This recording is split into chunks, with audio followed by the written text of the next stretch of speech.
Hello friends, ഞാൻ ഇന്നലെ വൈകുന്നേരം നമ്മുടെ വെള്ളായണി പുഞ്ചക്കരിയിൽ പോയിട്ടുണ്ടായിരുന്നേ. പോകുന്ന വഴിയിലോ നല്ല മഴയായിരുന്നേ. അവിടെ എത്തിയതും സ്വിച്ച് ഇട്ട പോലെ തന്നെ മഴയിൽ നിന്നു. നല്ല അടിപൊളി ക്ലൈമറ്റ് ആയിരുന്നേ. ഞാൻ ആദ്യമായിട്ടാണ് ഇങ്ങനത്തെ ക്ലൈമറ്റിൽ അവിടെ പോകുന്നത്.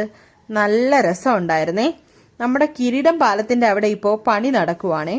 ഇനി കുറച്ച് നാളോട് കഴിഞ്ഞാൽ പിന്നെ അടിപൊളി വൈബായിരിക്കും എന്നതിൽ സംശയമൊന്നും വേണ്ട കേട്ടോ. ഒരുപാട് പേർക്ക് ഇരുന്ന് പ്രകൃതി ഭംഗി ആസ്വദിക്കാൻ പാകത്തിനാണ് പണിയൊക്കെ നടക്കുന്നത്. എന്നത്തെയും പോലെ ഒരുപാട് ആളുകളൊന്നും ഉണ്ടായിരുന്നില്ലേ. ഞങ്ങളും കുറച്ച് വൈകിയാണ് എത്തിയത്. ചിലപ്പോൾ അതുകൊണ്ടായിരിക്കും എനിക്ക് അങ്ങനെ തോന്നിയത് കേട്ടോ. ഞങ്ങള് വലിയ കാര്യത്തില് പുഞ്ചക്കരി ഷാപ്പിന്റെ വീഡിയോ എടുക്കാൻ പോയതാണ്. പക്ഷെ സമയം വൈകിയത് കൊണ്ട് തന്നെ പൊറോട്ടയും ചിക്കൻ വരട്ടും ആണ് കിട്ടിയത്. പിന്നെ കിട്ടിയത് കൊണ്ട് നമ്മൾ തൃപ്തിപ്പെട്ടു.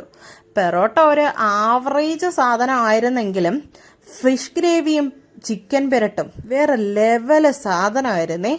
അപ്പോൾ അത്രയേ ഉള്ളൂ കേട്ടോ. വീഡിയോ ഇഷ്ടപ്പെട്ടാൽ ലൈക്ക് ചെയ്യണം, എൻ്റെ ചാനൽ സബ്സ്ക്രൈബ് ചെയ്യണേ. Thanks for watching my video.